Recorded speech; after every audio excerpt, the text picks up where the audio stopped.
আলহামদুলিল্লাহি রাব্বিল আলামিন ওয়াসসালাতু ওয়াসসালামু আলা খাতামিন নাবিয়্যিন আম্মা বা'দ ফাআউযু বিল্লাহি মিনাশ শাইতানির রাজীম বিসমিল্লাহির রহমানির রহিম الصلاة والسلام عليك يا رسول الله وعلى آلك وأصحابك يا حبيب الله الصلاة والسلام عليك يا نبي الله وعلى آلك وأصحابك يا نور الله আল্লাহ কারীমের আখিরি নবী সাল্লাল্লাহু তাআলা আলাইহি ওয়াসাল্লাম ইরশাদ করেন কিয়ামতের দিন আল্লাহ কারীমের আরশের ছায়া ব্যতীত অন্য কোনো ছায়া থাকবে না। তিন ব্যক্তি আল্লাহ কারীমের আরশের ছায়ায় থাকবেন। আরজ করা হলো ইয়া রাসূলুল্লাহ সাল্লাল্লাহু আলাইহি ওয়া আলিহি ওয়াসাল্লাম তারা কারা হবেন? ইরশাদ করলেন সেই ব্যক্তি যে আমার উম্মতের কষ্ট দূর করবে, নাম্বার 2 আমার সুন্নাতকে জীবিত করবে এবং নাম্বার 3 আমার প্রতি অধিক হারে দুরূদ পাঠকারী। সল্লু আলাল হাবিব সাল্লাল্লাহু তাআলা আলা মুহাম্মদ সাল্লাল্লাহু আলাইহি ওয়াসাল্লাম। দর্শকবৃন্দ, আজ আমাদের অনুষ্ঠানের বিষয় হলো কোরবানির গোপন রহস্য সমূহ। কোরবানির যেমনিভাবে অসংখ্য ফজিলত ও বরকত রয়েছে, অনুরূপভাবে অনেক গোপন রহস্য বিদ্যমান আছে। এর মধ্য থেকে কিছু রহস্য আমরা লক্ষ্য করি। কোরবানি হযরত ইব্রাহিম আলাইহিস সালাম এবং হযরত ইসমাঈল আলাইহিস সালামের মহান স্মৃতি তাজা করে, যা আল্লাহ কারীমের নির্দেশ শিরোধার্য করার সর্বোত্তম দৃষ্টান্ত। এ কারণে যখন সাহাবায়ে কেরাম খাতামুন নবিয়্যিন সাল্লাল্লাহু তাআলা আলাইহি ওয়াসাল্লামের দরবারে আরজ করলেন, ইয়া রাসূলুল্লাহ মা হাযিহিল আদাহিয়্যু, অর্থাৎ হে রাসূলুল্লাহ সাল্লাল্লাহু আলাইহি ওয়াসাল্লাম এই কোরবানিগুলো কি? তখন হুজুর আলাইহিস সালাতু ওয়াসসালাম ইরশাদ করলেন, সুন্নাতু আবিকুম ইব্রাহিম আলাইহিস সালাম, এটা তোমাদের পিতা হযরত ইব্রাহিম আলাইহিস সালামের সুন্নাত। কোরবানি করা এবং তাকবীরে তাশরিক পড়ার কারণে সাধারণ মানুষের হাজীদের সাথে এক প্রকার সাদৃশ্য তৈরি হয়, যা একটি উত্তম আমল। খাতামুন নবিয়্যিন সাল্লাল্লাহু তাআলা আলাইহি ওয়াসাল্লাম ইরশাদ করেছেন, যে ব্যক্তি কোনো জাতির সাথে তাশাব্বুহ অর্থাৎ সাদৃশ্য রাখবে তবে সে তাদেরই অন্তর্ভুক্ত হবে। যেমনটি হানাফিদের ইমাম হযরত আল্লামা আলী ক্বারি রাহমাতুল্লাহি আলাইহি বলেন, যে ব্যক্তি কাফের, ফাসেক বা পাপিষ্ঠের সাথে পোশাক ইত্যাদিতে সাদৃশ্য রাখে সে গুনাহের ক্ষেত্রে তাদেরই মতো, আর যে ব্যক্তি নেককারদের সাথে সাদৃশ্য রাখবে সে সওয়াবের ক্ষেত্রে তাদের অনুরূপ হবে। বর্ণিত আছে, যখন আল্লাহ কারীম ফিরাউন ও তার সম্প্রদায়কে ডুবিয়ে দিলেন তখন তাদের সেই বহুরূপী বেঁচে গেল, যে হযরত মূসা আলাইহিস সালাতু ওয়াস সালামের পোশাক ও কথাবার্তা অবিকল নকল করত। ফিরাউন ও তার সম্প্রদায় তার এই আচার আচরণ দেখে হাসাহাসি করত। হযরত মূসা আলাইহিস সালাতু ওয়াস সালাম আল্লাহর দরবারে আরজ করলেন, হে আবার রব, সে তো অন্য ফিরাউনিদের তুলনায় আমাকে বেশি কষ্ট দিত। আল্লাহ তাআলা ইরশাদ করলেন, আমি তাকে এই কারণে ডুবাইনি, সে তোমার মতো পোশাক আশাকে বেশ ধারণ করত, আর আমি আমার প্রিয়জনদের পোশাক আশাক ধারণকারীদের কখনো আযাব দিই না। লক্ষ্য করুন, এই ব্যক্তি বাতিল দলভুক্ত হওয়া সত্ত্বেও যখন আহলে হকের সাথে সাদৃশ্য রাখল সে মুক্তি পেয়ে গেল এবং ডুবে যাওয়া থেকে বেঁচে গেল। তাহলে তার অবস্থা কেমন হবে যে সম্মান ও শ্রদ্ধার নিয়তে আম্বিয়াই কিরাম আলাইহিমুস সালাতু ওয়াস সালাম এবং আউলিয়াই কিরাম রাহিমাহুমুল্লাহুস সালামের সাথে সাদৃশ্য অবলম্বন করবে। যেভাবে শরীরের শুকরিয়া নামাজ, সম্পদের শুকরিয়া যাকাত, অনুরূপভাবে পশুর শুকরিয়া হলো কোরবানি। আর শুকরিয়া আদায় করলে নেয়ামত বৃদ্ধি পায়। কোরআনে কারিমে আল্লাহ পাক ইরশাদ করেন, লা ইন শাকারতুম লা আযীদান্নাকুম ওয়া লা ইন কাফারতুম ইন্না আযাবি লাশাদীদ। যদি তোমরা আমার শুকরিয়া আদায় করো তবে আমি তোমাদের আরও বাড়িয়ে দেব, আর যদি অকৃতজ্ঞতা করো তবে নিশ্চয়ই আমার আযাব অনেক কঠোর। সুধী দর্শক, এ বিষয়ে সবারই অভিজ্ঞতা আছে যে যেসব পশুর কোরবানি করা হয় সেগুলো সারা বছর জবেহ হতে থাকে, আর ঈদুল আজহার সময়ও লাখ লাখ বরং কোটি কোটি পশু জবেহ হয়।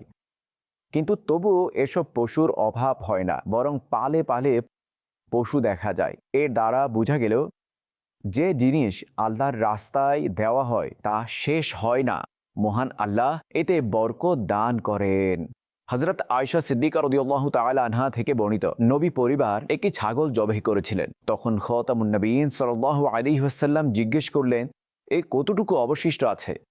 তারা উত্তর দিলেন যে কাঁধের অংশ ছাড়া কিছুই অবশিষ্ট নেই। আল্লাহ পাকের আখির নবী সাল্লাল্লাহু আলাইহি ওয়াসাল্লাম ইরশাদ করলেন, কাঁধের অংশ ছাড়া পুরোটাই অবশিষ্ট আছে, অর্থাৎ যা আল্লাহর রাস্তায় সাদকা করা হয়েছে তাই অবশিষ্ট ও চিরস্থায়ী হয়ে গেল। আর যা আমাদের খাওয়ার জন্য রাখা হয়েছে তা হজম হয়ে শেষ হয়ে যাবে। রব তাবারক ওয়া তাআলা ইরশাদ করেন, মা ইনদাকুম ইয়ানফাদু ওয়া মা ইনদাল্লাহি বাকিন। যা তোমাদের কাছে আছে তা শেষ হয়ে যাবে, আর যা আল্লাহর কাছে আছে তা চিরস্থায়ী। কুরবানির মাধ্যমে এই কথা মনে গেঁথে দেওয়া হয় যে সমস্ত ইবাদত একমাত্র আল্লাহর জন্য। মুশরিকরা মূর্তিদের আল্লাহর শরিক মনে করত, চাষাবাদে তাদের অংশ নির্ধারণ করত এবং মূর্তিদের নামে কোরবানি করত। ইসলাম যেহেতু তাওহীদের ধর্ম, তাই এখানে প্রতিটি ইবাদতকে আল্লাহ করিমের জন্য নির্দিষ্ট করা হয়েছে। যেমন আল্লাহ সুবহানাহু ওয়া তাআলা ইরশাদ করেন, কুল ইন্না সলাতি ওয়া নুসুকি ওয়া মাহইয়ায়া ওয়া মামাতি লিল্লাহি রাব্বিল আলামিন লা শারীকা লাহ। আপনি বলুন, নিশ্চয়ই আমার নামাজ এবং আমার কোরবানি এবং আমার জীবন এবং আমার মৃত্যু সব কিছু আল্লাহর জন্য, যিনি বিশ্ব জগতের প্রতিপালক, তার কোনো শরিক নেই। সুপ্রিয় দর্শক, এখানে যা বলা হয়েছে তা মূলত একজন মুমিনের জীবনের প্রতিফলন। মুসলমানের জীবন, মৃত্যু এবং ইবাদত বন্দেগী সব কিছু আল্লাহ করিমের জন্য হওয়া উচিত। জীবন আল্লাহ করিমের সন্তুষ্টির কাজে এবং জীবনের উদ্দেশ্য হবে আল্লাহর দ্বীনের বিজয়। অনুরূপভাবে মৃত্যু হবে ঈমানের সাথে, আর সম্ভব হলে সত্যের বাণীকে সমুন্নত করার জন্য। একইভাবে ইবাদত, বড় শিরক থেকে পবিত্র হওয়া, সবসময় ঈমানের মধ্যে এটি অন্তর্ভুক্ত। ইবাদত ছোট শিরক অর্থাৎ লৌকিকতা থেকেও পবিত্র হতে হবে এবং বিশেষভাবে আল্লাহ সুবহানাহু ওয়া তাআলার সন্তুষ্টির জন্য হবে। জাহিলি যুগে কাফিররা হজের সময় যেসব পশু জবে করত তার গোশত নিজেরা খেত না। এর প্রতিবাদে মুসলমানদের নির্দেশ দেওয়া হয়েছে যে হজের দিনগুলোতে তোমরা যে পশু জবেহ করবে তার গোশত নিজেরাও খাও এবং অভাবী মিসকিনদেরও খাওয়াও।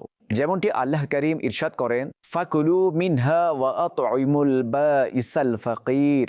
তোমরা তা থেকে খাও এবং অভাবী দরিদ্রদের খাওয়াও। কোরবানি আত্মীয় স্বজনদের সাথে সাক্ষাৎ, আপ্যায়ন ও আত্মীয়তার সম্পর্ক রক্ষার কারণ। এই জন্য এই দিনগুলোতে রোজা রাখা হারাম, কারণ এই দিনগুলোতে সকল মুসলমান আল্লাহ করিমের মেহমান।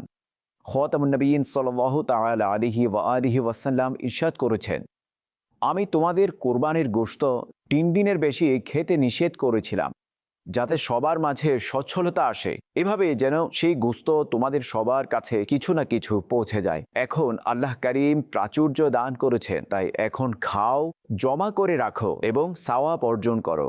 এগুলো খাওয়া দাওয়া এবং আল্লাহ সুবহানাহু ওয়া তাআলার জিকির করার দিন। কোরবানির গোশত আত্মীয় স্বজন এবং গরিব মিসকিনদের উপহার হিসেবে দেওয়া হয়। এর দ্বারা যেমন তাদের মনে আনন্দ আসে, তাদের দোয়া পাওয়া যায়, অনুরূপভাবে পারস্পরিক ভালোবাসাও বৃদ্ধি পায়। হাদিসে ইরশাদ হয়েছে, একে অপরকে উপহার দাও, এতে করে ভালোবাসা সৃষ্টি হবে। কোরবানির মাধ্যমে কল্যাণের প্রতি আহ্বান এবং দুনিয়ার মোহ ও প্রবৃত্তি থেকে ফিরে আসা হয়, যা কিনা মহৎ পর্যায়ের নেকি, আর আমলের মাধ্যমে এর পূর্ণাঙ্গতা, এর প্রভাব বৃদ্ধি করে। সুতরাং কোরবানির রক্ত প্রবাহিত করার উদ্দেশ্য রক্ত বা গোশত নয়, বরং দুনিয়ার মোহ থেকে মন বিমুখ হওয়া এবং আল্লাহর সন্তুষ্টিকে প্রাধান্য দিয়ে সম্পদ খরচ করা। আর এই বিষয়টি দৃঢ় নিয়ত সংকল্পের সময় অর্জিত হয়ে যায়, যদিও কোনো প্রতিবন্ধকতার কারণে আমল নাও হয়ে থাকে।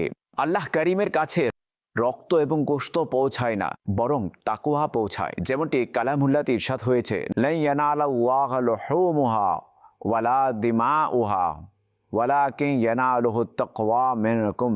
আল্লাহর কাছে কখনোই না তাদের গোশত পৌঁছায় না তাদের রক্ত, বরং তোমাদের পক্ষ থেকে তাকওয়াই তার কাছে পৌঁছে থাকে। মহান আল্লাহর নিকট দোয়া করি, তিনি যেন আমাদের বিশুদ্ধ অন্তরে কোরবানি করার তৌফিক দান করেন। আমিন বিজাহি খাতামিন নবিয়্যিন সাল্লাল্লাহু আলাইহি ওয়া আলিহি ওয়াসাল্লাম।